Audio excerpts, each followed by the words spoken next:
Y ahora vamos a dar paso a la siguiente ponencia, que se titula La comunicación ante el riesgo biológico, información para salvar vidas.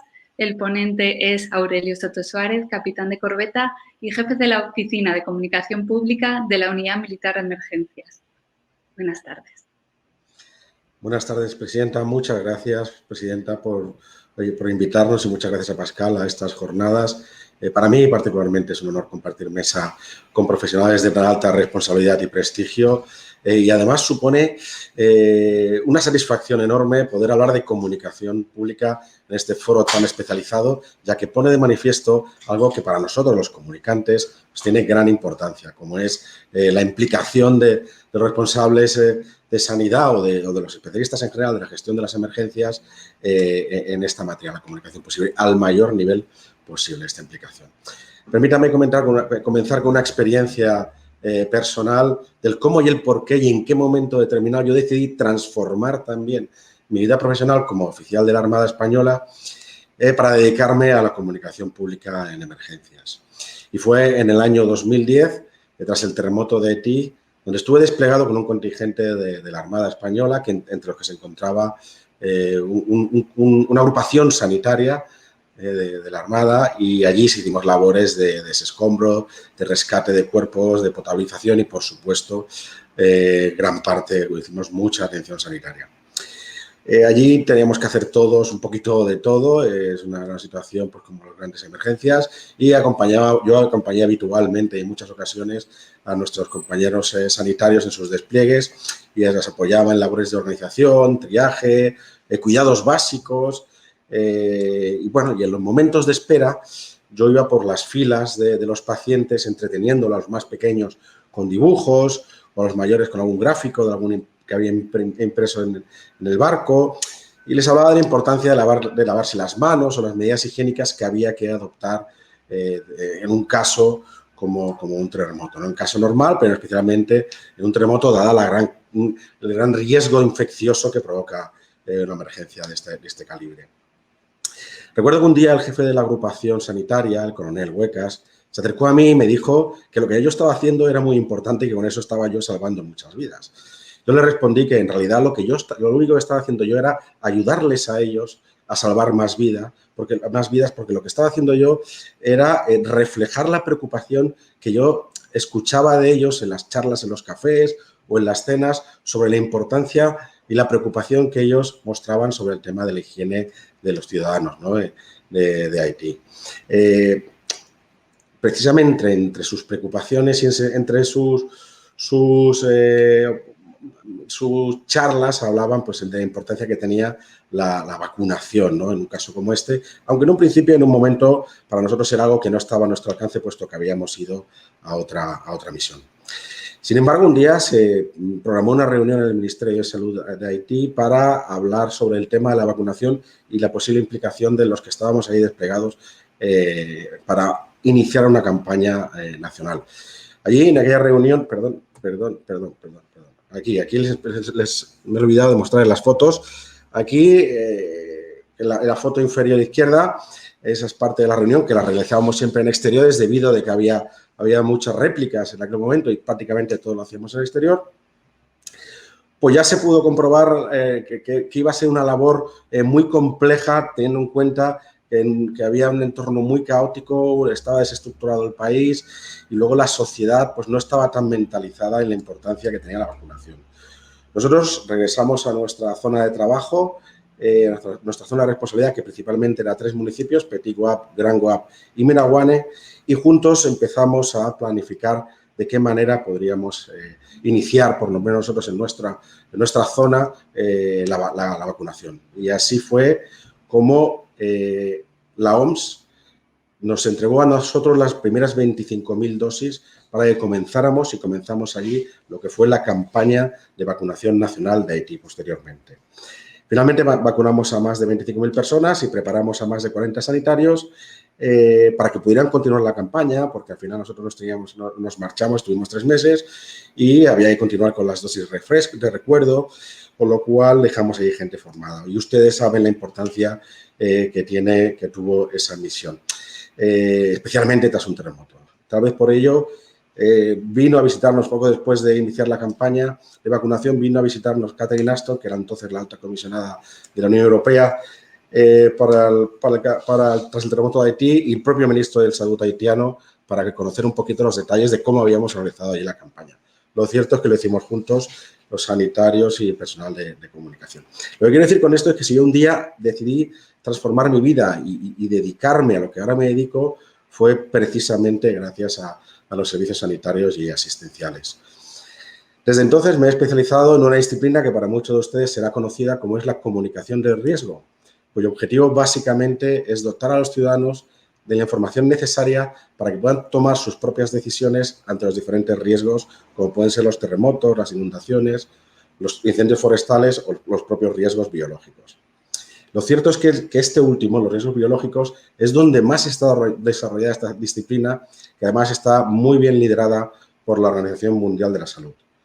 Yo soy consciente de que el uso de la comunicación pública por parte de las administraciones no es algo revolucionario, pero también es cierto que en general las acciones de comunicación suelen ser un apéndice más, una herramienta que utilizan los responsables un poco, en algunos casos, con objetivos publicitarios, y no se hace de una manera tan especializada o de la manera tan especializada que requeriría estos casos para ser más eficaz. Pero lo cierto es que la comunicación en una emergencia es una herramienta muy útil a través de la cual se pueden alcanzar algunos de los objetivos que perseguimos cuando tenemos en marcha un determinado plan, ¿no? Como puede ser la transformación de los sistemas sanitarios en un momento como este.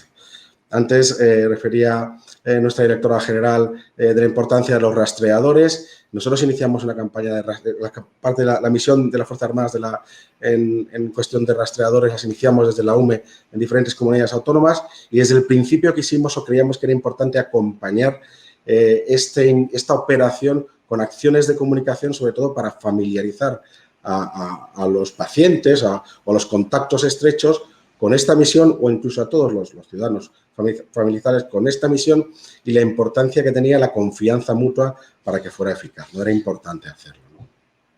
Así que vale la pena en cualquier caso estudiar de qué manera la comunicación pública puede ayudar a la transformación y el papel que puede asumir, por ejemplo, en la implicación ciudadana, y también pues, mantener informados a los ciudadanos, incluso a los grupos de interés, sobre hacia dónde nos dirigimos o cuál va a ser la nueva situación, para que se impliquen en ella de la manera que sea posible. Si partimos de la base de que asumimos esta importancia, hay que asumir igualmente que debemos prepararnos a conciencia para ello y especializarnos específicamente en este campo de la comunicación pública, de la comunicación del riesgo. Y no solo me refiero a los comunicantes, ya que este es un trabajo en equipo. Así, es importante tener en cuenta una serie de consideraciones para llegar al público, a nuestro público, al público que es nuestro objetivo en este caso, de una manera más eficaz. De hecho, para llegar a ellos hay que ser muy honestos y tener unos objetivos realmente solidarios, y tenemos que centrarnos en que la información que hay que darles es la información de utilidad, la que ellos realmente necesitan saber, más que la información que nosotros como institución en muchos casos nos interesa comunicar. Si no nos sincronizamos con ellos en esta necesidad de información que tiene el ciudadano, es muy posible que los mensajes se queden en el vacío y que pierdan el interés en nuestras comunicaciones, ¿no? Y lo cierto es que si hablamos de grandes emergencias, hablamos también de un particular contexto desde el punto de vista emocional, un contexto que está afectado y muy complejo. En situaciones de estrés, las personas tienen dificultades para escuchar, para comprender, para interpretar las cosas, incluso recordar información. Todos procesamos la información por debajo de nuestro nivel intelectual.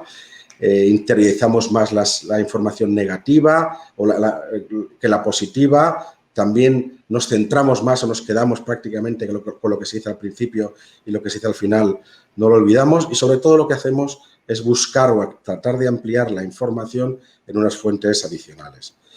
Y todo ello acaba afectando a la percepción que tienen las personas sobre lo que está ocurriendo. Y en nuestro caso, lo que se conoce como la percepción del riesgo, que es parte de la propia disciplina de la comunicación del riesgo. Y lo cierto es que en un caso como este, en un contexto emocional alterado, el riesgo de que la brecha entre la percepción y la realidad aumente es muy grande y esto al final nos va a afectar negativamente en la gestión de la emergencia. Para los ciudadanos, lo que perciben como real es real y eso nos va a obligar a reaccionar ante las consecuencias de lo que puede ser real y tener que centrar esfuerzos en algo que realmente pues no es tan importante desde el punto de vista operativo, pero si al fin y al cabo es lo que percibe el ciudadano, vamos a tener que dedicarle tiempo.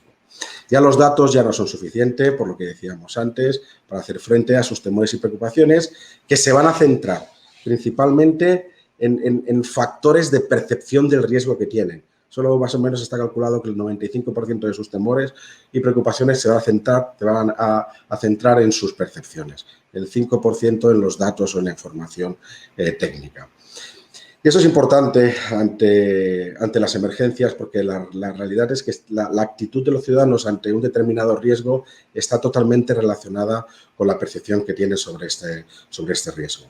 Por eso es muy importante en un primer lugar conocer y comprender cuáles son las necesidades de información que tiene el ciudadano y clasificarlas en función de la importancia y la prioridad para adecuarnos a ellas, aunque no sean las prioridades que nosotros como especialistas podamos considerar, ¿no?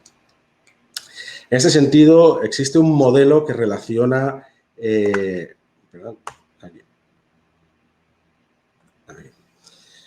Existe un modelo que relaciona el riesgo en cuestión con la percepción que los ciudadanos tienen de ello y en cada uno de estos casos, hay unos casos más, yo aquí he cogido estos 4 ejemplos porque además yo considero que son los más importantes desde el punto de vista de la comunicación pública y todos estos modelos requieren de una acción específica en materia de comunicación.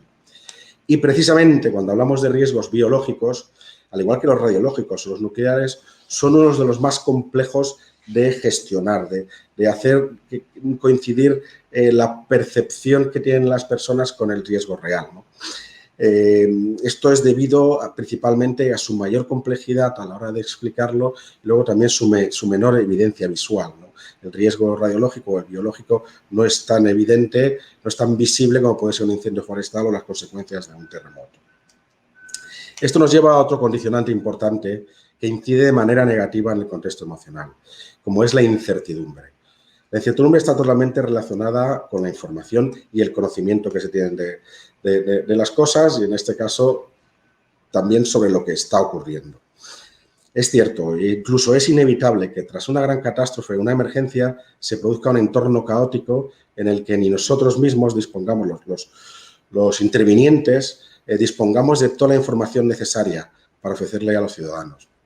Pero también es cierto que antes de que llegue la emergencia disponemos de muchísimo tiempo para informar a los ciudadanos sobre los riesgos en cuestión y familiarizarles tanto en sus consecuencias como en las medidas para prevenirlo, prepararse ante el riesgo o incluso reaccionar. Porque hay que tener en cuenta que en la mayoría de las grandes catástrofes el ciudadano es el primer interviniente ante una emergencia.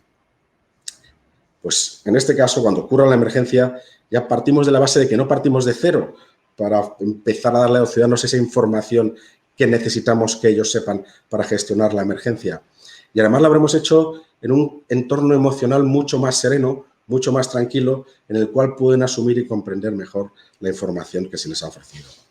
Además, estas actividades de comunicación previa nos permiten establecer y mantener de manera cotidiana una relación con los ciudadanos para posicionarnos ya ante ellos como un interlocutor conocido y establecer una relación de confianza. La verdad es que ganarse la confianza de los ciudadanos es crucial si queremos que nuestros mensajes les lleguen con eficacia y fomentar la credibilidad necesaria para que cuando llegue ese momento que comentábamos antes, en que los ciudadanos buscan información ampliatoria, tengamos más posibilidades de que acudan a nosotros y podamos conseguir con antelación que se impliquen o que conozcan cuál es la problemática de la manera más verídica, ¿no? Más precisa. En todo caso, eso no nos solventa todo el problema porque realmente, tras la irrupción de una gran emergencia, los responsables, las autoridades, los servicios de emergencia tienen que adoptar una reacción inmediata también en materia de comunicación pública. Tenemos que entrar rápidamente a comunicar para intentar limitar las incertidumbres, dar la información que dispongamos, aunque sea poca, y sobre todo evitar el silencio informativo.